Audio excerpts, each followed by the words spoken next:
selamat siang Sobat Mediasi. Berjumpa lagi di Mediasi, Media Informasi LBH Surabaya. Di episode kali ini kita nantinya akan membahas terkait dengan riset dampak ekologi dan sosial PLTU Paiton serta tanggung jawab PLTU Paiton dan negara atas kerusakan lingkungan hidup di Paiton. Nah, Sobat Mediasi, di sini ada lagi saya, Ika Putri Rahayu atau biasa dipanggil Iput selaku host pada episode kali ini. Dan saya di sini tidak sendiri, Sobat. Di sini saya ditemani oleh rekan baik saya di LBH. Silakan Mbak Elsa untuk perkenalan diri. Oke, halo teman-teman semuanya. Aku Elsa Adilia, biasa dipanggil Elsa, dan aku di sini di LBH Surabaya sebagai asisten pengabdi bantuan hukum dan juga sekaligus menjadi bestinya Mbak Iput. Asik banget bestie ya kita. Iya. Gimana Mbak Elsa kabarnya untuk hari ini? Suasana hatinya tuh gimana nih hari ini? Suasana hatinya ya sangat berdinamika begitu Mbak. Iya. Dan tadi iya saya agak gugup sebetulnya ya duduk di sampingnya jenengan gitu. Kok jadi gugup gitu? Mungkin karena ini juga episode perdananya Mbak Elsa ya. Iya. Tapi kita santai aja, kita ngobrol santai ngomongin soal riset dampak ekososial PLTU Paiton nih. Gitu ya Mbak Elsa. Jadi meskipun kita nih hari-hari ini tuh digempur krisis iklim gitu kan, hati kita harus tetap bahagia gitu ya. Walaupun hati kita itu agak panas gitu ya. Agak panas iklim. Tapi harus tetap menjalani hidup dengan bahagia gitu ya. Nah, oke, Sobat Mediasi, seperti yang tadi sudah saya sebutkan di awal, nantinya kita akan banyak nih membahas soal dampak ekologi dan sosial dari PLTU Paiton, yang mana itu merupakan hasil dari riset yang dilakukan oleh YLBHI Surabaya di tahun 2022 gitu ya Mbak Elsa ya. Nanti saya akan banyak tanya-tanya nih tentang itu gitu kan. Nah, mungkin untuk yang pembuka nih Mbak Elsa gitu kan, pembuka untuk pemantik kita ngobrol-ngobrol, menurut Mbak Elsa tuh kenapa sih riset soal dampak ekologi dan sosial di PLTU Paiton itu penting untuk dilakukan gitu? Oke, sebetulnya kenapa akhirnya penelitian ini menjadi penting ya kita lakukan itu adalah kita berangkat nih dari keresahan kita melihat adanya dampak dari aktivitas PLTU Paiton itu sendiri begitu. Nah, karena ya bagaimanapun juga begitu aktivitas dari PLTU Paiton ini begitu itu juga akhirnya menimbulkan yang namanya kerusakan dan pencemaran lingkungan hidup begitu. Nah, dampaknya apa saja itu mungkin akan aku jelaskan nanti ya gitu. Nah, yang pasti di sini adalah ketika kita sudah mendengarkan nih yang namanya isu lingkungan terkait dengan pencemaran, terkait dengan kerusakan lingkungan hidup begitu kan. Akhirnya siapa nih yang dirugikan gitu kan? Khususnya adalah warga yang ada di sana begitu. Nah, kita kan paham bersama ya bahwa kita sebagai manusia ini adalah salah satu elemen dalam ekosistem begitu, dan hidup kita itu sangat bergantung dengan atau saling berhubungan gitu, berkaitan erat dengan yang namanya lingkungan hidup. Nah, ketika lingkungan hidup itu tidak baik-baik saja begitu ya, udah rusak, udah tercemar gitu kan. Nah, itu kan justru juga akan ini ada tanda bahaya nih buat kita, ada warning begitu. Nah, ya pada akhirnya kerusakan dan pencemaran itu akan berdampak pada hajat hidup kita begitu. Nah, dan pada akhirnya begitu, karena kita tahu adanya pencemaran dan kerusakan lingkungan hidup itu, nah bagaimana kemudian kita harus action nih kayak gitu kan. Kita nggak mungkin kan membiarkan itu semakin terus berlangsung begitu kan, dan pada akhirnya warga sendiri itu juga merasakan dampak atau kerugian yang ditimbulkan terhadap dari aktivitas PLTU Paiton itu sendiri begitu. Dan sebetulnya ini sih ya, meskipun memang kita tahu ya kalau misalnya aktivitas PLTU Paiton itu juga membawa dampak ya secara ekonomi maupun secara sosial gitu kan ya. Nah, tapi di dalam pembangunan ya, konsep pembangunan berkelanjutan begitu kan, ada satu aspek yang kita itu sebetulnya nggak boleh lupakan loh, ada yang namanya aspek lingkungan begitu, yang kedudukannya itu juga setara begitu. Nah, mungkin ada ada salah satu ilustrasi ya, enggak sih, contoh dampak di mana kenapa akhirnya lingkungan, kemudian ekonomi dan juga kehidupan sosial itu harus beriringan atau sejalan begitu. Nah, kalau melihat dampak yang diberikan, salah satunya adalah ada yang namanya pencemaran air laut di sana begitu, karena adanya limbah yang dulu pernah ditemukan begitu kan. Nah, akhirnya nelayan yang pekerjaan sehari-harinya adalah mencari ikan ya begitu, kemudian dia mendapatkan jumlah tangkapan ikan yang begitu besar gitu kan, tetapi lambat laun juga penghasilannya tidak seberapa begitu. Itu kan akhirnya kehidupan ekonomi dari nelayan kan juga terganggu begitu, karena ada kondisi laut yang tercemar begitu. Itu sih makanya kenapa akhirnya itu sangat penting ya riset itu dilakukan begitu. Ya, jadi untuk melihat gitu kan bagaimana kemudian operasi PLTU Python ini berdampak terhadap ekologi gitu kan, dan juga sosial masyarakat sekitar. Betul. Itu yang sebenarnya kemudian ingin digali dan menjadi penting dari riset yang dilakukan kemarin gitu ya Mbak Elsa ya. Iya, betul sekali. Oke. Nah, terkait hal tersebut itu mungkin bisa dijelaskan nggak Mbak Elsa, kan gini, di Jawa Timur itu kan ada beberapa macam PLTU kan. Oke. Ada PLTU Python, kemudian ada juga PLTU Pacitan, ada PLTU Tanjung Awar-Awar gitu. Nah, kenapa nih teman-teman itu memilih risetnya di PLTU Python gitu, biar sobat mediasi juga bisa tahu gitu alasannya. Oke, tapi ini semua orang tahu nggak ya soal PLTU Python itu apa, di mana begitu?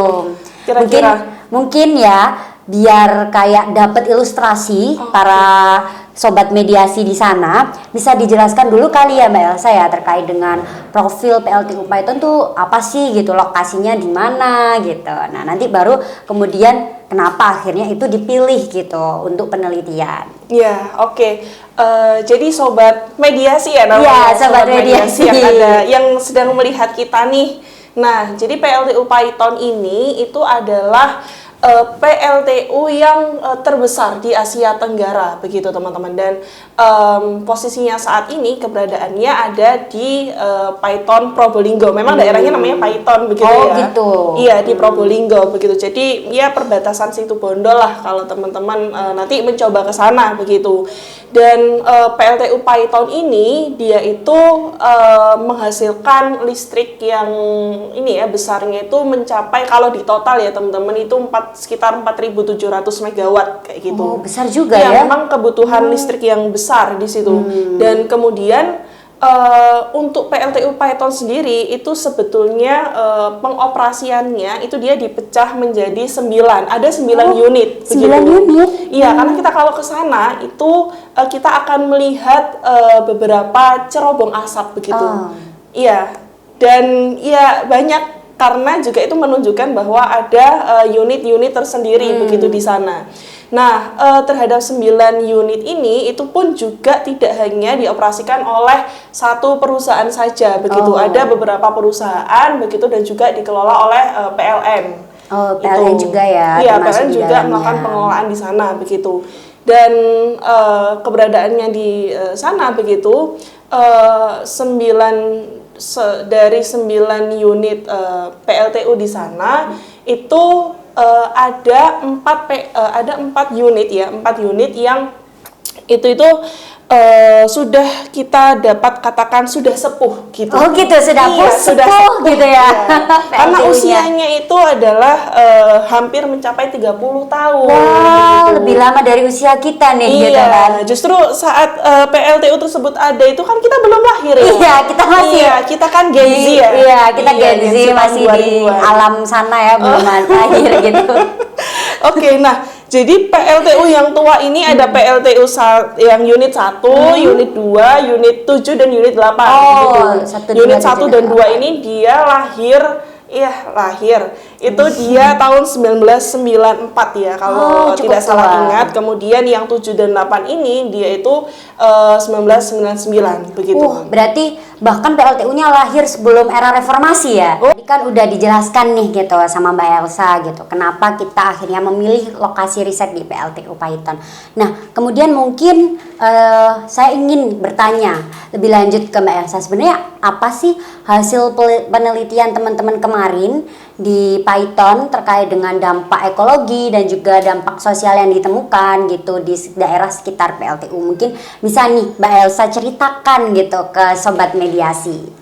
Oke, jadi teman-teman untuk dampak yang kami temukan di sana pada saat itu adalah berupa pencemaran dan berupa kerusakan begitu.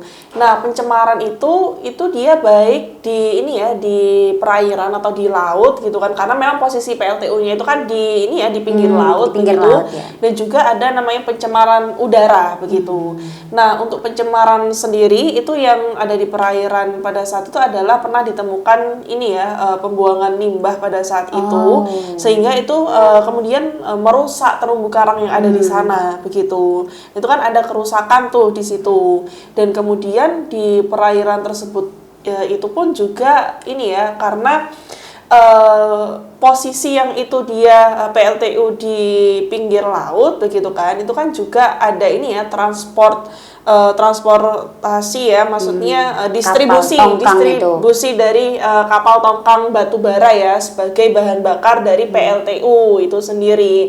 Dan kapal tongkang tersebut itu kemudian yang berisi batu bara yang menggunung itu kemudian juga jatuh tuh ke perairan begitu, dan itu sangat-sangat mempengaruhi biota di laut termasuk ikan-ikan begitu. Makanya kenapa kemudian para nelayan itu dia awalnya itu mudah untuk mencari ikan begitu kan di daerah pinggir lah begitu. Tapi semenjak adanya tumpahan batu bara, ada pencemaran air laut di sana begitu kan. Pencemaran ini ya limbah di sana yang dibuang ke laut itu kemudian mempengaruhi tangkapan nelayan itu sendiri. Jadi nelayan yang mulainya di pinggir harus menengah kayak gitu kan, ke tengah. Bahkan juga tangkapan ikannya juga tidak begitu banyak begitu kan. Itu pun juga berpengaruh terhadap penghasilan mereka juga gitu kan. Dan itu kemudian yang membuat adanya alih pekerjaan begitu. Yang awalnya nelayan ikan itu kemudian menjadi nelayan ini porter. Jadi porter tongkang kapal tongkang begitu. Jadi ya antar jemput inilah orang yang ada di kapal tongkang untuk ke daratan begitu. Dan kemudian pernah juga di sana ada buih-buih putih gitu kan, yang itu juga berakibat pada kualitas airnya membuat gatal-gatal begitu. Itu pernah suatu wawancara begitu dengan warga yang ada di sana. Kemudian untuk polusi udara tersebut itu impact-nya itu ada di ini ya debu-debu yang kemudian itu nempel nih di daun-daun para tanaman dari petani gitu. Dan di sana itu yang paling bisa kita pada saat itu yang disampaikan oleh warga adalah petani tembakau begitu. Jadi itu pencemaran udaranya itu sangat berpengaruh terhadap hasil tembakau yang mereka tanam begitu. Jadi tembakau itu kualitasnya menurun nih gitu kan. Dia itu jadi menghitam begitu. Dan pernah juga disampaikan bahwa ini sangat berpengaruh gitu terhadap kebutuhan ekonomi dari warga yang awalnya sekali panen dapat 5 juta gitu kan, turun jadi 2 juta. Itu kan juga sangat merugikan begitu. Itu sih, dan juga debu-debu yang kemudian menempel di rumah-rumah warga begitu sih Mbak Iput. Oke. Jadi memang dampaknya itu selain berdampak ke lingkungan gitu, ada degradasi kualitas lingkungan, juga berdampak ya ternyata ke ekonomi warga, terutama mungkin warga yang di sana banyak mata pencahariannya sebagai nelayan dan petani gitu dan kan. juga ada satu lagi sih terkait dengan perubahan iklim ya, itu sangat berpengaruh sekali begitu, karena hasil tani dari pertanian dari warga sendiri itu kan juga berpengaruh juga dengan terpengaruh dengan adanya cuaca yang sering berganti gitu. Itu sih. Ya. Karena sebenarnya juga operasional PLTU sebagai ya energi kotor gitu kan, PLTU batubara juga tidak kita pungkiri itu berdampak ke krisis iklim juga gitu. Jadi gitu sobat mediasi terkait sebenarnya temuan-temuan riset waktu itu adalah dampak-dampak lingkungan dan juga dampak ekonomi dan sosial ya yang terjadi dan juga kesehatan gitu. juga Dan juga kesehatan juga ya. Nah, terhadap dampak-dampak tadi yang disebutkan oleh Mbak Elsa nih gitu kan. PLTU Python kemudian mengklaim ya telah melakukan pertanggungjawaban dalam bentuk CSR atau Corporate Social Responsibility gitu. Nah, menurut Mbak Elsa sebenarnya apakah kemudian tanggung jawab dalam bentuk CSR itu menjawab nggak sih terkait tanggung jawab pemulihan lingkungannya gitu? Dan seperti apa sih bentuk tanggung jawab CSR yang dilakukan di sana gitu? Oke, CSR ini yang sangat menarik nih teman-teman gitu kan, karena memang masyarakat kadang ini masih ada kesalahpahaman nih bahwa oh dengan diberikan CSR ini akhirnya ini bentuk pertanggungjawaban terkait dengan pemulihan lingkungan begitu, padahal kan juga tidak cukup dengan CSR begitu.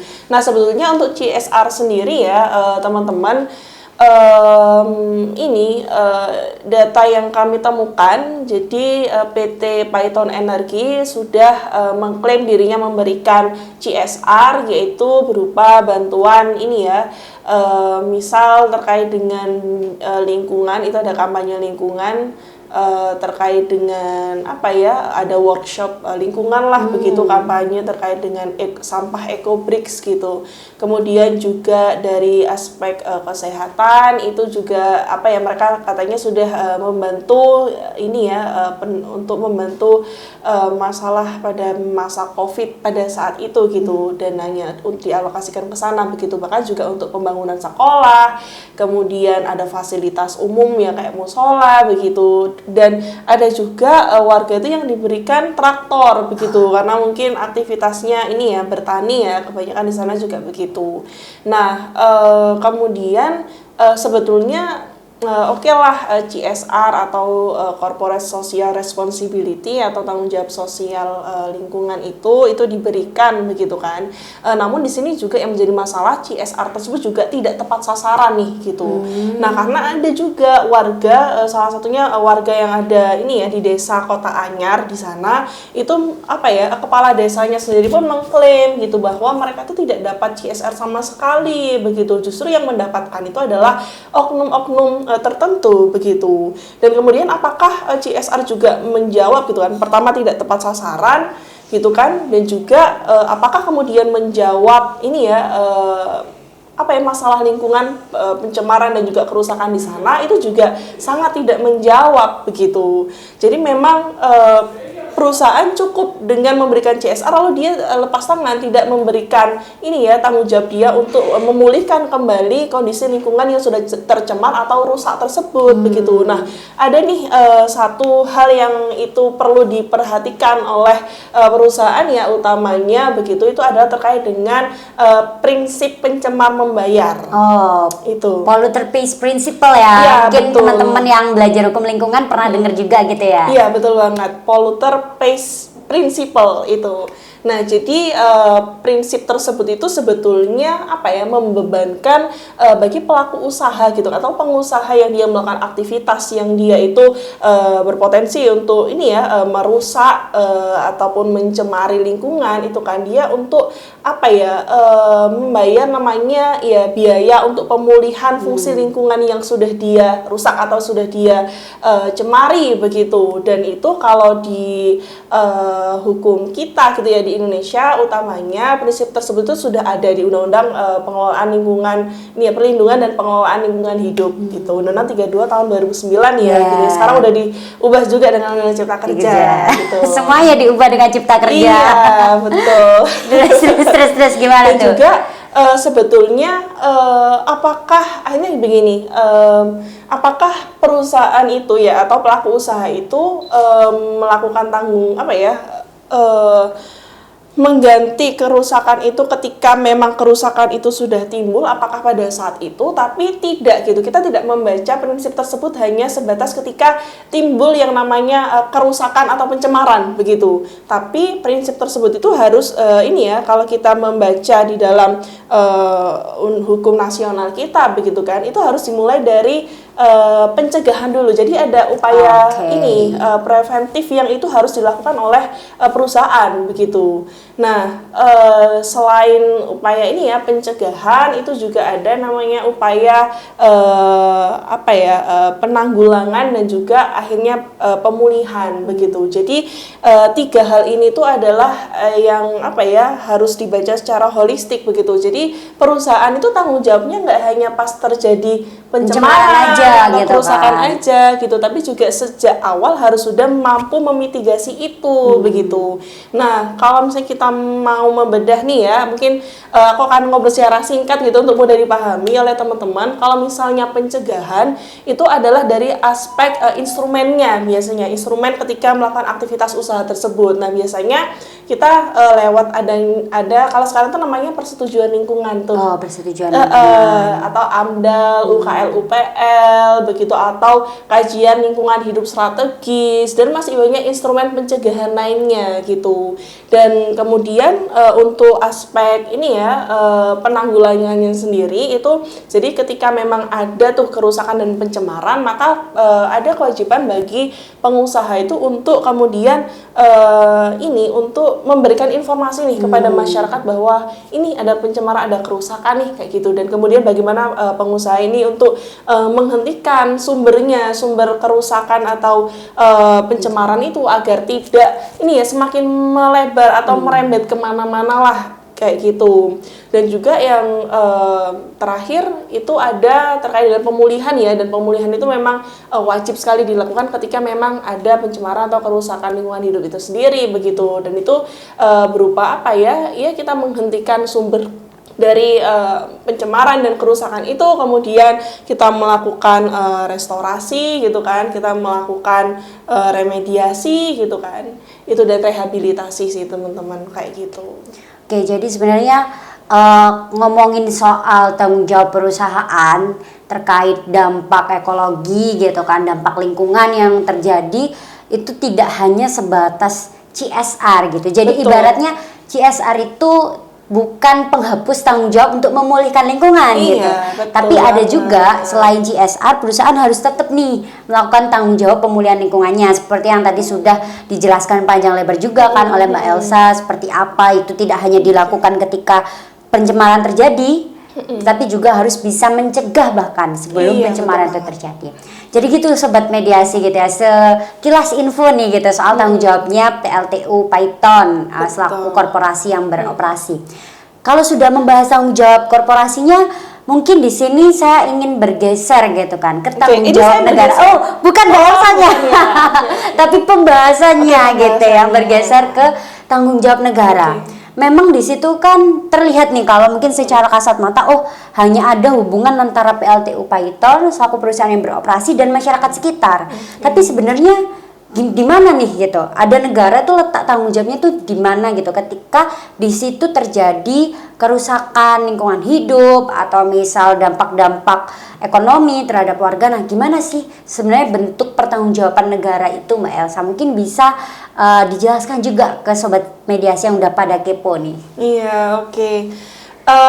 Pada intinya terkait dengan aktivitas di PLTU Python ini tentu melanggar kemudian hak atas lingkungan hidup dan sehat. Hak yang itu sudah dijamin gitu kan oleh negara gitu kan, menurut hukum juga di dalam undang-undang dasar kita atau di konstitusi kita gitu. Nah, hak ini dia harus dipenuhi oleh siapa? Oleh negara begitu. Dan memang apakah kemudian negara itu wajib begitu kan? Ya wajib untuk memberikan pemenuhan terhadap hak tersebut begitu, dan juga memberikan perlindungan begitu. Dan kemudian untuk tanggung jawab dari negara sendiri begitu kan ya, di Undang-Undang PPLH pun juga sudah mencantumkan asas tanggung jawab negara di situ, di mana dalam konteks PLTU Python ini kemudian negara harus mampu nih menjamin gitu kan hak atas lingkungan hidup yang baik dan sehat begitu. Kemudian harus memastikan bagaimana pengelolaan dan pemanfaatan dari sumber daya alam itu sendiri begitu. yang itu kemudian jangan sampai nih itu kemudian merugikan bagi generasi kita saat ini gitu kan, dan juga generasi yang akan mendatang begitu. Dan bagaimana kemudian peran negara di sini, ya kita bisa melihat apakah negara di sini sudah melakukan penegakan hukum itu begitu, entah melalui instrumen pengawasannya, kemudian juga apakah kemudian sudah bagi perusahaan yang memang sudah melakukan pelanggaran terhadap hukum tersebut itu sudah menegakkan sanksi di situ negara begitu. Itu sih peran negara itu bisa kita lihat dari situ begitu. Oke, jadi peran negara itu lebih ke bagaimana kemudian negara melakukan penegakan hukum lingkungannya, Betul, gitu ya. betul sekali. Jadi bukan berarti kemudian negara lepas tanggung jawab begitu saja, Iya. karena kan pada awalnya juga yang memberikan izin Iya, betul. lingkungan apa itu kan dari negara gitu ya. Betul Jadi banget. juga harus kemudian ditegakkan gitu Iya, ketika PLT itu beroperasi. iya. Dan juga karena ini ya, maksudnya sumber daya alam kita begitu kan, itu kan juga harus dikelola secara bijak oleh negara begitu. Jangan sampai akhirnya pengelolaan terhadap sumber daya ini itu kan ada batu bara tuh gitu kan. Kemudian akhirnya menimbulkan pencemaran, kerusakan itu gitu kan. Itu bagaimana kemudian negara jangan harus mampulah bertanggung jawab di situ, mengambil peran di situ. Kalau misalnya perusahaan ternyata merugikan hajat hidup kita tuh, itu harus ditegakkan tuh hukumnya di situ. Oke, jadi ya harapannya juga negara kemudian aktif lah ya melakukan apa yang kemudian menjadi tugas dan tanggung jawabnya untuk Iya, betul banget. memenuhi hak masyarakat atas lingkungan hidup yang baik dan sehat juga. Nah, mungkin itu tadi kita sudah bahas panjang lebar nih Mbak Elsa kan terkait apa yang kemudian teman-teman hasilkan dari riset di PLTU Python gitu. Terakhir nih Mbak Elsa, kata-kata aja ke teman-teman atau pesan gitu kan, apa yang ingin Mbak Elsa sampaikan ke teman-teman gitu, mungkin agar teman-teman juga bisa tergerak gitu melakukan turut menjadi agen yang mendorong Agent of change. Oh, agent of change iya, banget betul. ya. Agent of Jadi change. kayak agent of change untuk mendorong bagaimana kemudian pembangunan atau hal apapun ya yang bertujuan untuk kemajuan itu juga tidak mengesampingkan aspek lingkungan gitu. Mungkin atau ada pesan-pesan seperti apa yang ingin Mbak Elsa sampaikan ke para sobat mediasi yang lagi dengerin kita. Oke, mungkin simpel ya teman-teman. Kita harus memandang bahwa kita tidak hidup dengan adanya pembangunan aja. Kita nggak hanya menikmati listrik aja ya. Kalau kita ngomong konteks PLTU Python ya gitu kan. Tapi kita juga hidup bersama dengan lingkungan di sekitar kita gitu. Jadi kita harus aware nih gitu. Kita harus peduli nih dengan bagaimana kemudian aktivitas PLTU hari ini gitu kan, yang ya mungkin entah dia pakai teknologi lama atau teknologi baru ya gitu kan, tapi ya aktivitas dari PLTU tersebut juga membawa kerugian gitu. Kita jangan sampai menunggu aku belum merasakan nih dampaknya gitu kan. Aku belum sesak nafas nih misalnya ya. Waduh. Kemudian aku belum merasakan dampak lah intinya dari adanya aktivitas PLTU, tapi kita harus melihat ada potensi tuh. Ada yang menunggu tuh di depan sana begitu. Apa itu? Ya mungkin pencemaran itu gitu kan. Kemudian kita merasakan ya udara yang tidak sehat hari ini di masa yang akan mendatang begitu. Hari ini juga udah gak sehat nih. Iya, hari ini dan kemudian nanti kita sakit dan lain sebagainya begitu. Itu sih jadi ya teman-teman di sini kita harus aware sih itu terkait dengan isu-isu yang berhubungan dengan lingkungan, apalagi isu pencemaran kerusakan lingkungan ini sangat punya andil yang besar dalam perubahan iklim teman-teman. Kayak gitu sih. Ya emang ya kalau udah ngomongin perubahan iklim tuh masalah bersama gitu. Iya, Jadi itu harusnya masalah bersama, nggak cuma betul. sekelompok orang aja yang memperjuangkan Betul, itu gitu, betul tapi banget. kita semua nih yang hidup di Betul, bumi gitu betul kan banget. harusnya memperjuangkan itu Oke, gitu. dan juga ini sih teman-teman, kalau misalnya kita kita kan juga merencanakan masa depan nih gitu kan. Pasti kan ada yang namanya generasi tuh nggak generasi kita aja, nggak Gen Z aja gitu. Barangkali ada gen-gen lainnya di masa yang akan mendatang gitu. Kalau hari ini kita menikmati air bersih gitu kan, udara yang ya kalau menurut kalian oke saja ya oke. Nah gimana tuh nanti generasi yang akan mendatang gitu kan, itu. Betul, karena harus berkelanjutan ya. Maksudnya Betul kita banget. dalam mengoptimalkan sumber daya itu juga harus memikirkan generasi yang akan datang. Iya, begitu. Teman jangan lupa Sobat Mediasi nih untuk selalu like, kemudian subscribe dan komen konten podcast kita. Nanti di selanjutnya juga jangan lupa nyalakan lonceng notifikasi biar kalau ada episode terbaru bisa teman-teman Sobat Mediasi langsung tahu. Nah terakhir nih Mbak Elsa ada pantun. coba jawab cakep ya nanti. Oke, siap. Jalan-jalan ke Cikini jangan lupa membeli ragi. Cakep. Sekian episode hari ini, sampai jumpa lagi. Dadah.